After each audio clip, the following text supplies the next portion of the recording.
आज होली थी। बाहर सभी लोग होली के रंग में डूबे हुए थे। कोई किसी को रंग लगा रहा था तो कोई गुलाल। कोई किसी पर रंगों भरी पिचकारी मार रहा था तो कोई कीचड़ में लिपटा हुआ कुछ अलग ही नजर आ रहा था। लेकिन सभी की जबान पर एक ही बात थी। होली है भाई, होली है, बुरा न मानो, होली है। लेकिन बाहर के इतने शानदार रंगों से अनजान दीपेंद्र अपने कमरे में बैठा मोबाइल में गेम खेल रहा था। तभी उसकी आंखों पर किसी ने पीछे से अपना हाथ रखा। दीपेंद्र, कौन? माला, अरे पहचानिए पहचानिए।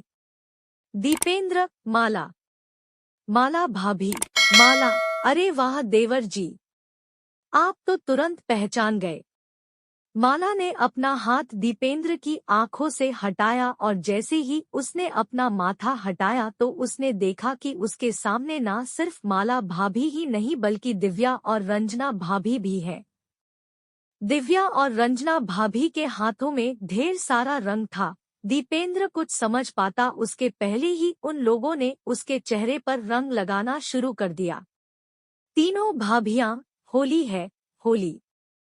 आज तो हम आपको ऐसे रंगेंगे कि रंग छुड़ाने में आपको कम से कम 10 दिन लगेंगे। हाँ, ये कहकर उन लोगों ने फिर से दीपेंद्र को रंग लगाना शुरू कर दिया। इस बीच माला भाभी ने बाल्टी में रंगों को घोला और दीपेंद्र की ओर देखते हुए कहा, माला, देवर जी तैयार है ना रंगों भरी बाल्टी में डुबकी लगाने के लिए? ये कहकर माला बाल्टी के रंगों को एक पिचकारी में भरकर दीपेंद्र पर डालने लगी। दीपेंद्र, अरे अरे, हो गया भाभी, अब कितना रंग लगाएंगी? माला, अरे ऐसे कैसे हो गया?